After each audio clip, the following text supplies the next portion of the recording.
지혜롭게, 공의롭게, 정의롭게, 정직하게 행할 일에 대하여 훈계를 받게 하며. 아멘. 다시 만나 뵙게 돼서 반갑습니다. 새해에 주님의 은혜가 여러분에게 가득하기 바랍니다. 잠언, 이 잠언은요, 하나님의 백성이 이 세상을 지혜롭게 살아가는 법을 가르치는 책이지요. 여기서 말하는 지혜는 제 혼자 똑똑해서 다른 사람 짓밟고 온갖 재미 다 보는 그런 지혜는 아니거든요. 하나님 섬기는 사람이 일상생활에서 하나님, 또 이웃, 또 이 세계와 바른 관계를 맺고 살아가는 법을 알려줍니다. 그래서 하나님 뜻을 따라 나도 살고 남도 살고, 그래서 우리 모두가 살고 이 세상을 살리는 길을 보여주지요. 이런 배경에서 조금 전에 읽으신 3절을 다시 보면은 하나님을 믿는 사람들이 세상을 지혜롭게, 공의롭게, 정의롭게, 정직하게 살아가도록 안내해 주는 책이 잠언이라고 할 수 있습니다. 지혜로운 삶의 실제 내용은 공의롭고 정의롭고 정직한 삶으로 이해할 수 있습니다. 이 공의로움, 정의로움은 비슷하죠. 하나로 묶어볼 수 있고요. 그래서 제목을 정의롭게, 정직하게 이렇게 정한 것입니다. 이 두 마디도 합치면은 올바르게 이렇게 되죠. 결국 하나님 백성이 지혜롭게 산다는 것은 하나님 보시기에 올바르게 산다는 말이 되죠. 참 지혜는 올바른 생활로 나타난다는 말씀입니다. 존귀하신 여러분, 혹시라도 출세에서 성공하기만 하면 그 과정이 어쨌든 절차에 어쨌든 상관없다.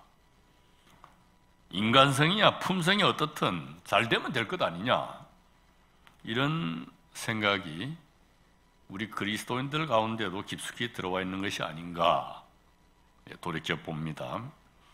기독교는 영생을 약속하는 종교지요. 그런데 이 기독교는 그리스도인들이 이 땅에 사는 동안에는 올바르게 살아야 한다는 것을 가르치죠. 오늘이를 지으시고 다스리시는 하나님이 그렇게 살기를 바라시기 때문입니다. 그래서 여러분이 서운하게 들으실지 모르지만 그리스도인들은 이 세상에서 잘 살기보다는 하나님 뜻을 따라 올바르게 살기를 더 힘씁니다.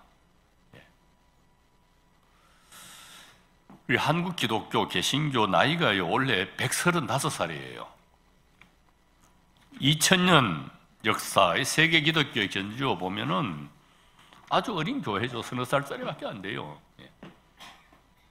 그런데도 선교 초기 100여 년 전에 우리 선배 그리스도인들은 나라를 빼앗긴 어려운 상황에서도 올바르게 사는 훌륭한 그리스도인들을 키워내려고 정성을 다했습니다. 그래서 그리스도인들 가운데서 우리 사회 지도자로 인정받고 존경받는 분들이 적지 않게 나왔습니다.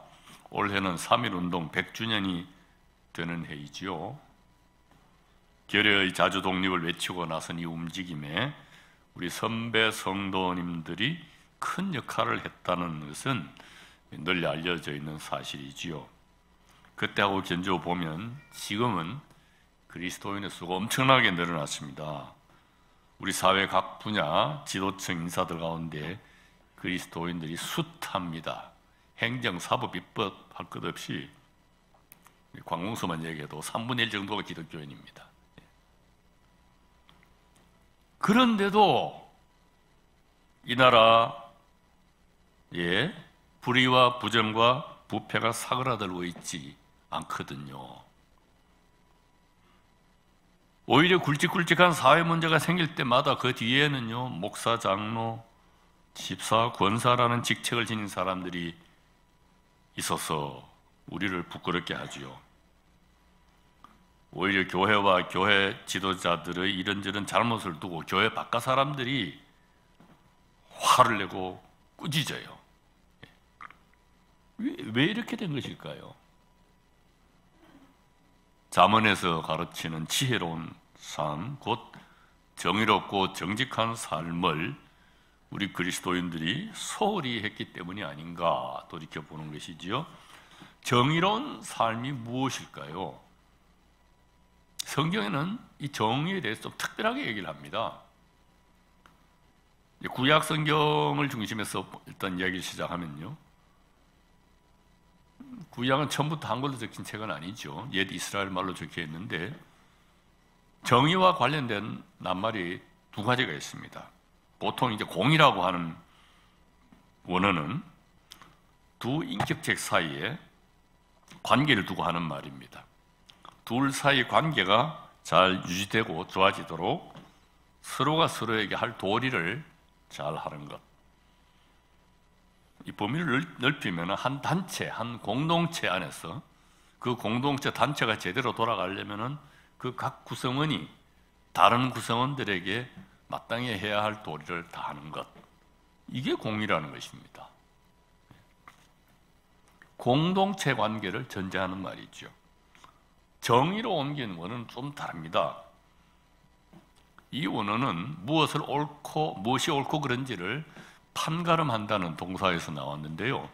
그렇게 판가름해 놓은 결과, 판결, 그것이 옳을 때 그것이 법이 되고 정의가 되는 것인데, 사람이 판가름할 때는 잘못할 수가 있죠.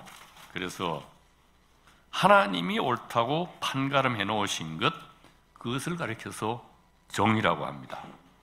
구체적으로 무슨 내용인지 성경 몇 군데를 같이 찾아보려고 합니다. 오늘은 설교를 한다기보다는 여러분과 함께 성경을 읽으면서 그냥 성경 공부를 해보고 싶은 마음이 있습니다. 이 자막을 보셔도 되고요, 받으신 종이를 보셔도 되는데, 이제 두 번째 본문을 읽을 시간입니다. 시편 85편 8절에서 13절, 저와 한 절씩 번갈아 읽어 보십시다. 8절을 제가 읽고 9절 여러분 읽으시고요. 내가 하나님 여호와께서 하실 말씀을 들으리니 무릇 그의 백성 그의 성도들에게 화평을 말씀하실 것이라. 그들은 다시 어리석은 대로 돌아가지 말지로다.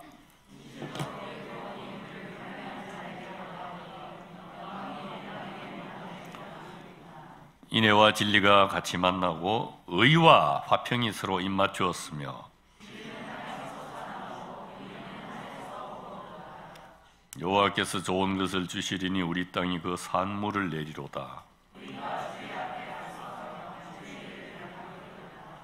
네, 의라는 말이 10절, 11절, 13절 세 번 나옵니다. 여기서 의는 공의, 하나님이 이스라엘 백성에게 보이신 공의를 뜻합니다. 하나님과 이스라엘 사이가 잘 유지되려면 하나님은 하나님 역할을 잘해야 되고 이스라엘은 하나님 백성 역할을 잘해야 돼요. 하나님은 한결같이 이스라엘에게 은혜를 베풀어 주셨죠. 문제는 이스라엘에게 있는 것이죠. 이스라엘은 늘 하나님을 거슬렀다. 이것이 구약 성경의 내용입니다. 이처럼 이스라엘이 계속 잘못해도 하나님은 변함없이 그 못된 백성에게 잘해 주셨다. 이것을 가리켜서 하나님의 의, 하나님의 공의라고 하는 것입니다. 전혀 다른 내용이죠. 보통 우리가 생각하는 공의하고는요. 그러고 보면 이런 의, 공의는 사랑의 다른 표현이라고 할 수 있습니다. 실제로 이런 공의는 죄를 지어 어려움을 겪는 이스라엘을 도와주고 구원해 주시는 방식으로 나타납니다. 그런 사랑, 그런 구원, 그런 그런 공의를 경험한 백성은 자기들끼리도 그렇게 살아야 하지요. 공의로워야 합니다. 나라가 제대로 유지되고 발전되도록 서로 잘해주고 서로에게 마음 써주고 서로를 돕고 함께 힘을 모아야 하는 법이지요. 이스라엘이 이런 나라, 이런 교회, 이런 사회가 되도록 할 책임은 1차적으로는 통치자에게 있습니다. 임금들에게 있지요. 임금들은 백성을 공의롭게 이끌어야 했습니다. 그 내용이 곳곳에 나오는데 이제 세 번째로 시편 72장 1절에서 4절을 역시 저와 한 절씩 번갈아 읽겠습니다. 하나님이여 주의 판단력을 왕에게 주시고 주의 공의를 왕의 아들에게 주소서.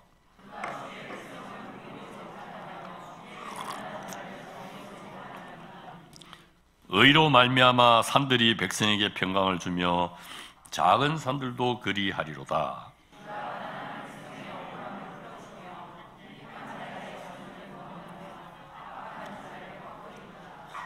여기도 공의, 정의 이렇게 나옵니다. 이스라엘 임금은 제 마음대로 자기 권력을 휘두르는 사람이 아닙니다. 하나님의 뜻을 따라 하나님의 공의를 따라서 백성을 잘 돌봐야 할 사람입니다. 특히 백성 가운데서도 가난한 사람, 힘없는 사람이 돈이 없고 힘이 없어서 억울한 일을 겪지 않도록 지켜주어야 할 사람이지요. 억울한 일을 겪으면 그 억울함을 풀어주는 데 힘써야 할 사람입니다. 이것이 통치입니다. 그래야 하나님 백성의 공동체가 제대로 유지되고 발전할 수 있기 때문이지요. 하나님이 모범을 보이신 공의를 따라 임금이 실천해야 할 공의는 이처럼 무엇보다도 약한 백성을 잘 보살피는 데서 똑똑히 드러납니다. 성경에 차고 넘치는 내용이에요. 그런데 이렇게 약한 사람들을 잘 보살펴서 하나님의 공의를 이루는 것은 통치자만 할 일이 아니지요. 보통 이스라엘 사람들도 누구나 함께 힘써야 할 일이지요. 그런 말씀도 성경 곳곳에 있는데 이제 이사야 1장 15, 16, 17절을 보겠습니다. 네 번째인데요. 15절 제가 읽고 16절 여러분 읽으시고 17절 같이 읽지요. 너희가 손을 펼 때에 내가 내 눈을 너희에게서 가리고 너희가 많이 기도할지라도 내가 듣지 아니하리니 이는 너희의 손에 피가 가득함이라.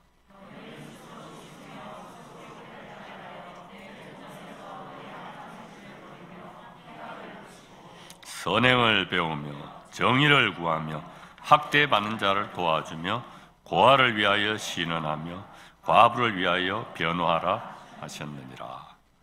옛 이스라엘 사람들요 열심히 예루살렘에 모여서 성대하게 하나님께 예배했습니다. 근데요 하나님은 도무지 기뻐하지 않으셨더라고요. 힘들어 하셨어요. 짐스럽게 생각하셨어요. 그러고는요 너희가 잘 예배하는 것도 중요하지만 너희처럼 일상생활에서 정의롭지 못한 사람들이 하는 예배는 역겹다고 이렇게 말씀하셨어요. 그리고는 나는 너희가 정의롭게 살기를 바란다. 정의로운 삶이 무엇인지 가르쳐 주셨어요. 학대받는 사람, 부모 없는 아이, 남편, 여인, 여자가 억울한 일을 겪지 않도록 하는 것, 그런 사람들이 당하는 억울함을 풀어주는 것이 정의다 이렇게 말씀해 주셨어요. 이것도 사회에서 말하는 정의하고 좀 달라요, 여러분. 앞에 말하는 공의하고 통하지요. 구약에만 그런 말씀이 있는 것이 아니고요, 신약에도 그런 말씀을 찾아볼 수 있습니다. 야고보서 1장 27절 다섯 번째인데요, 같이 한번 읽어보십시다.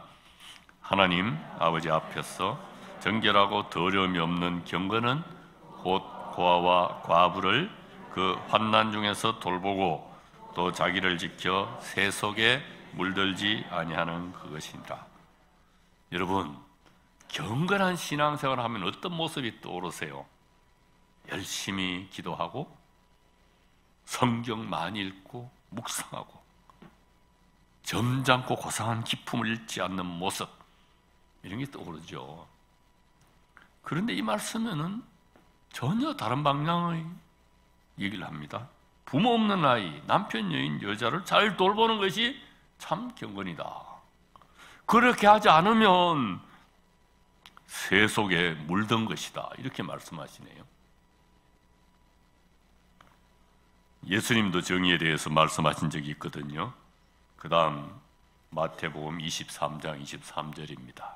같이 읽으실까요? 화 있을진저 외식가는 서기관들과 바리새인들이여, 너희가 박하와 회향과 근처의 11조는 들이되 율법의 더 중한 바 정의와 긍휼과 믿음은 버렸도다. 그러나 이것도 행하고 저것도 버리지 말아야 할지니라. 서기관 바리새인들이 어떤 사람들입니까? 예수님 당시에요, 성경을 그 누구보다도 잘 아는 사람들이죠. 또 모범적으로 신앙생활하던 종교 지도자들입니다. 이런 사람들을 예수님이 막 야단쳤어요. 예배 잘하고 믿음 생활 훌륭하게 하는데 중요한 것이 빠져있다고 하신 것입니다. 일상생활에서 정의와 긍휼과 믿음을 실천하라 하신 것이죠.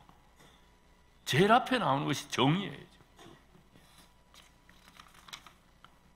존귀하신 여러분, 오늘 우리가 집과 교회에서 교회 생활, 신앙 생활 배우고 익히는 것 못지않게 중요한 것이 있습니다.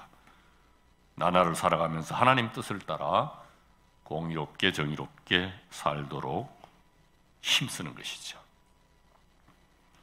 특히 힘센 사람들이 힘없는 사람들이 권리를 마구 짓밟을 때 나 몰라라 할 것이 아니고요, 그 권리를 지켜주고 그들을 살려내는 데 힘쓰는 법을 배워야 합니다.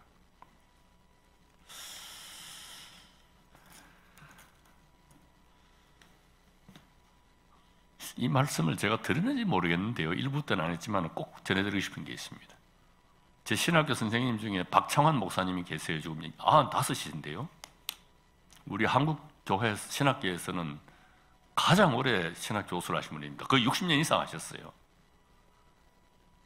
지금부터 한 40여 년 전에 제가 신학생일 때 그분이 우리 선생님이셨는데, 광장로 신학교 그 아주 뻘판입니다. 시내에서 볼일 보고 버스 타고 들어가는데 갑자기 버스 안에서 큰 소리가 나요. 누가 누구를 야단치는 소리예요. 지금 웬일인가 보니까 중년의 남자분이 젊은 청년을 야단치는 거예요. 우리 선생님이시 박창환 목사님이셨어요. 그때 50 정도 되시는데 50대 신학교 교수 목사가요, 젊은 청년을 야단치는 거예요. 왜? 옆에 있는 젊은 여자를 희롱했거든요. 그분이 그럴 뿐이 아니에요. 참 온유하고. 그때 제가 배운 게 있습니다. 아, 예수는 이렇게 믿는 거구나. 나와 관계없다고 돌아서는 것이 아니라 불의한 일이 일어나면은, 특히 하나님이 지으신 사람이 무시당하는 일이 일어나면은 벌떡 일어서서 그걸 막는구나. 그래서 정의는 사랑의 다른 이름이에요.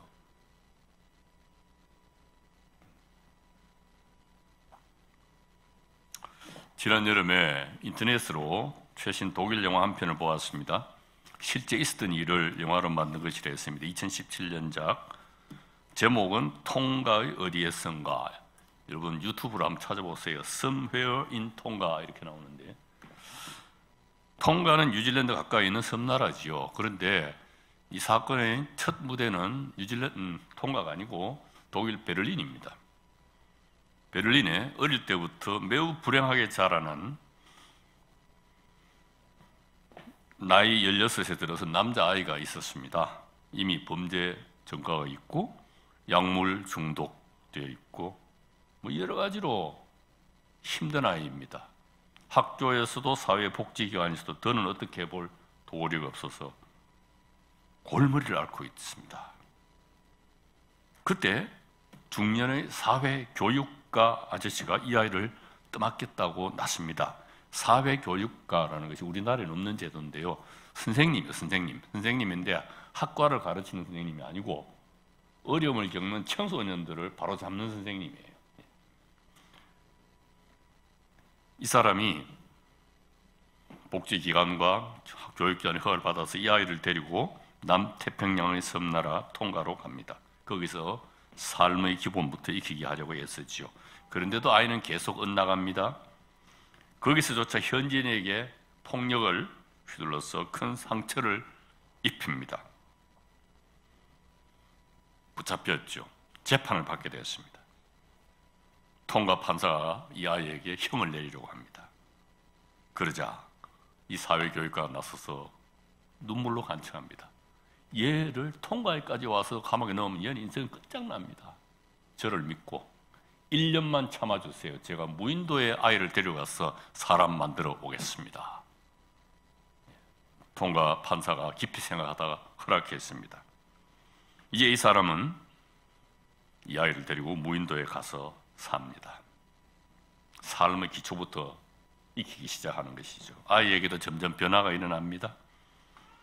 그런데 이 아이가 다시 통가 사회로 돌아가려면은 전통 예식을 치러야 합니다. 뭐냐면은 죄인이 어린 돼지를 직접 잡아서 구워서 그걸 가지고 원주민들의 원로들이 모인 자리에 가서 통가 말로 피해자에게 정중하게 사과를 하고 그 피해자가 용서를 해줘야 다시 사회에 복귀할 수 있는 겁니다.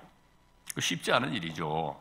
이 사회교육가는 현지 교회 목회자의 도움을 받아서 이 절차를 다 밟습니다. 피해자는 마지못해서 이 아이를 용서한다고 합니다. 그래서 이제 문제가 다 해결된 듯이 보였지요. 모두들 기쁜 마음으로 잔치를 합니다. 그런데 피해자는 끝내 마음을 풀지 못하고 있었고 이 아이를 해치려고 합니다. 늦게서 이를 알아차리고 폭행 현장에 나타난 이 사회교육가는 이 피해자, 이 원주민에게 밀려 숙대 아래로 떨어집니다. 바위에 머리가 부딪혀서 목숨을 잃습니다. 결국 이분은 사회에서 버림받은 아이를 도우려다가 자기 목숨까지 버리게 된 것이죠. 이처럼 힘없는 사람을 돕는 정의를 준다는 것은 쉽지 않습니다. 내 목숨까지 내놓아야 할지도 모르는 일이지요. 하나님의 아들 예수님이 우리 죄인을 위해 목숨 버리신 것을 두고 우리는 하나님의 사랑이 지극하시다 이렇게 말하죠. 이것은 결국 하나님의 공의, 하나님의 정의를 이루시기 위한 것입니다. 이제 정직한 삶을 두고 조금만 말씀드리겠습니다. 정직, 곧다는 말이죠. 이 정직은 구약의 이스라엘 백성, 특히 왕을 비롯한 지도자들에게 요구했던 덕목입니다. 열왕기상 15장 5절 7번째 구절 같이 읽어보실까요? 이는 다윗이 햇사람 우리아의 일 외에는 평생에 여호와 보시기에 정직하게 행하고 자기에게 명령하신 모든 일을 어기지 아니하였습니다. 여기는 우리아 일 외에는 정직하게 했다고 하는데 그럼 우리아 일이 뭔가를 봐야 되거든요. 이게 사무엘하 12장 13절 한번 보십시다. 같이 읽으십시다. 다윗이 나단에게 이르되 내가 여호와께 죄를 범하였노라 하며 나단이 다윗에게 말하되 여호와께서도 당신의 죄를 사하셨나니 당신이 죽지 아니하려니와. 다윗 임금은 구약에서 훌륭한 임금이죠. 그런데 한 가지 무서운 죄를 지었습니다. 욕정을 이기지 못해서 부하 장수에게서 아내를 빼앗았죠. 그 부하 장수를 싸움터에서 죽게 했습니다. 하나님이 예언자 나단을 시켜서 그 잘못을 꾸짖으십니다. 다윗은 곧바로 자기 잘못을 깨달았습니다. 가슴 아파하고 고백합니다. 이것만 없었으면 다윗이 흠이 없는데 이 일이 있는데도 잘못을 깨닫고 인정하고 책임을 지겠다고 한 것이죠. 결국 이것이 정직한 다윗의 삶의 연속으로 볼 수 있는 것이죠. 여기서 우리는 이 정직함이 오늘 우리에게 실제로 무엇을 뜻하는지도 깨닫죠. 잘못을 저질렀을 때 그것을 그대로 인정하고 그에 대해 책임질 줄 아는 것, 이것이 정직이 아닐까 하는 것이죠.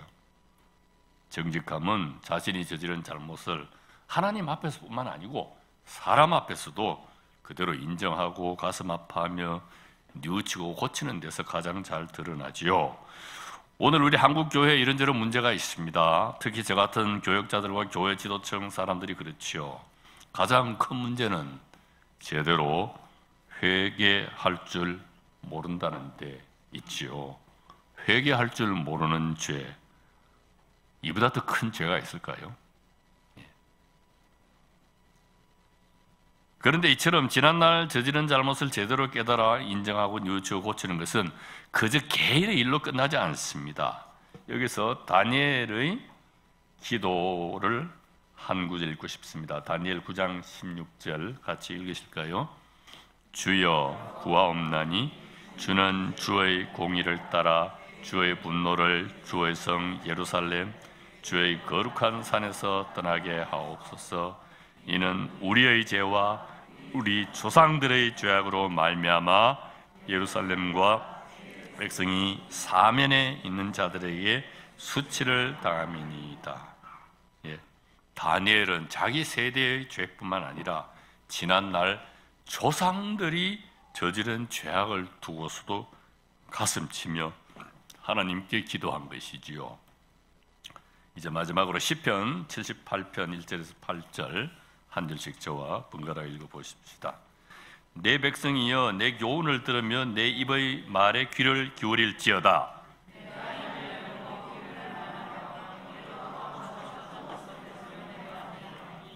이는 우리가 들어서 아는 바요 우리 열조가 우리에게 전한 바라.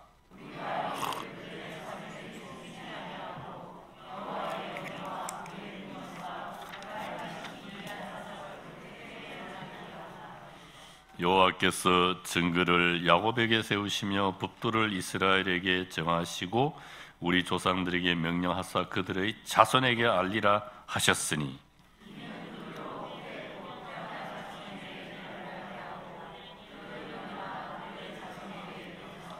그들로 그들의 소망을 하나님께 두며 하나님께서 행하신 일을 잊지 아니하고 오직 그의 계명을 지켜서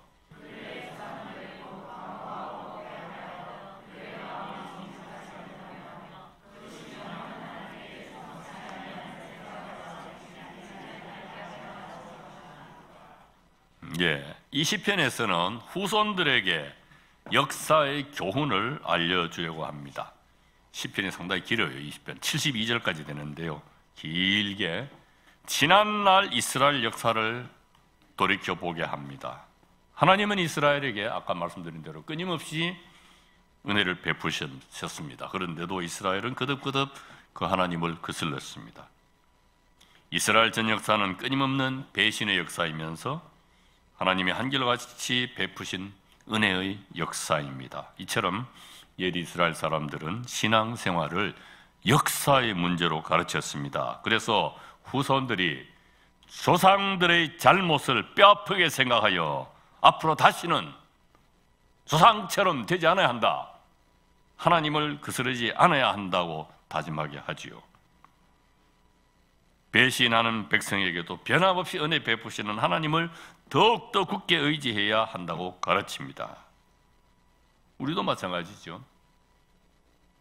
끊임없이 하나님을 거스르는 인간의 역사 가운데도 한결같이 은혜 베풀어 오신 분이 우리 하나님이신 것을 기억하고 가르칩니다. 그런 하나님을 믿는 사람들은 지난날 선배들이 남기신 좋은 유산도 있지만은 선배들이 이렇게 저렇게 저지른 잘못은 되풀이해서는 안 된다는 것입니다.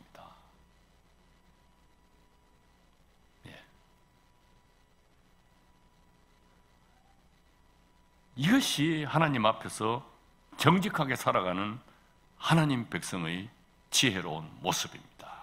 예. 여러분, 우리 모두 이런 그리스도인들이 될 수 있기를 간절히 바라면서 말씀을 맺습니다. 예, 기도하겠습니다. 하나님, 우리도 정의롭게 정직하게 살도록 이끌어 주십시오. 예수님 이름으로 기도합니다.